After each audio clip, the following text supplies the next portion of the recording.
Let's go live to Perth now and bring in the Resources Minister, Madeleine King. Thanks for your time. WA is looking dire for the yes case in terms of polling. Why do you think that's the case? Well, I don't think that's the case at all, Tom. Not at all. WA had a voice forum in my electorate of Rockingham in the southern suburbs of the Perth metropolitan area just last night with the Attorney General Mark Dreyfus and Senator Louise Pratt and myself and local Kwinana councillor Barry Winmar, and the feedback was altogether positive. So I don't know really where this is coming from. Some of this negativity about Western Australia, as we know, Western. Are they wrong, well, or can you point I to don't one think that they're has right. the yes case leading? Well, I guess I can speak for the community that I've been talking to and that my team have been talking to, and then by and large it's a resounding yes. But more importantly, I think now that we know the referendum date is the 14th of October, it's up to those of us like me who support constitutional recognition of Aboriginal and Torres Strait Islanders through a voice to Parliament to have earnest and honest and open conversations with the rest of our community to seek their support for the voice as well. Have people in your state been raising the Aboriginal cultural heritage laws that were passed in that state and then scrapped by the state government? Not in the context of the voice. Obviously, that was had a lot of attention recently, but you know, I acknowledge the work of the state government under the new leadership of Roger Cook, who has said that mistakes were made in the development of the cultural heritage laws, and the government has done what mature governments do and admitted that something needed to change, and they are changing that. And I think that's an entirely sensible thing to do, and we should respect what the state government has done in that regard. It's about closing the gap, which has been a desire of both sides. What can you point to in terms of what Labor's done since coming to office? Because there's no point in just sitting and waiting till the voice passes. What's the government doing right now about this? Well, about closing the gap, we're making more open and transparent accounting for all the closing the gap measures.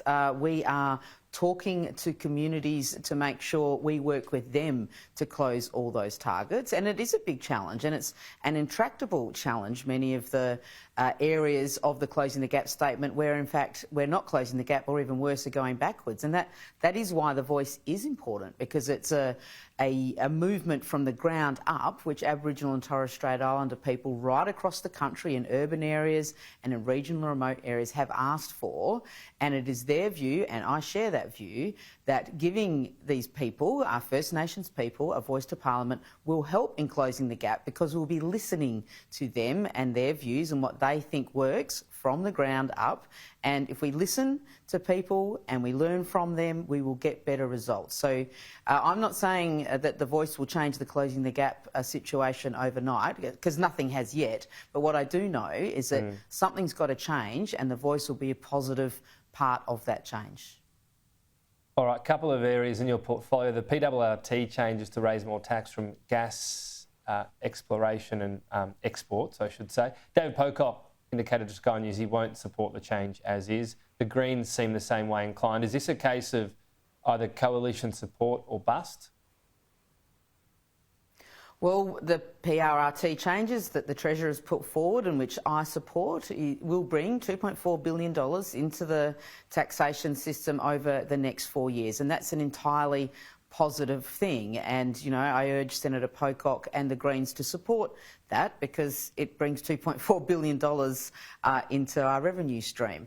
But what I do know is that I've been engaging with Senator Susan McDonald from Queensland, who's the Shadow Resources spokesperson, and we're making sure that the opposition do have briefings, and I know they will look at the changes, and that's certainly their right as opposition. Okay. So I do hope that they deal themselves into this debate and support the PRRT changes.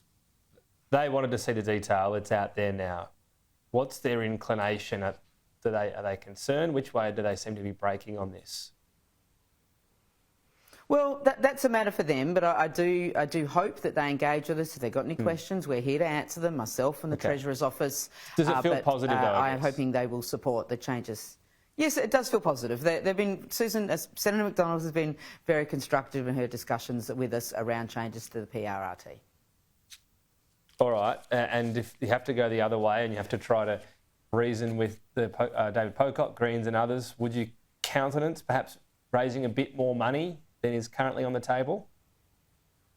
Well, we've put our proposal forward. It is there for people to examine. I appreciate that Senator Pocock and others have other views, and that is their right. We will persevere with the changes we've put forward, and we will seek the support of the Parliament for those changes. You've announced more carbon capture and storage sites across the country. Do you have confidence they'll be more successful than the biggest one, Gorgon, which is still only running at 1/3 of its purported capacity? The Gorgon CCS project has stored 8 million tonnes of CO2. In anyone's language, that is a significant amount of CO2 that is not in the atmosphere and that is helping us tackle climate change. But it's a third of what it was aiming for. Whilst it has not performed to the targets it set, which were ambitious, what it has done is shown that it does work, and it works at scale. 8 million tonnes of carbon has been sequestered into a reservoir that used to store gas and can now store another type of gas. So it is an important development. It's not the only carbon capture and storage facility in this country, but it is the biggest, and it's in fact the biggest in the world. So while this is a growing technology, absolutely. Chevron know there have to be improvements. I want there to be improvements. There's research being conducted in Curtin University and CSIRO around different means of making sure CCS is captured and stored to take carbon out of the atmosphere.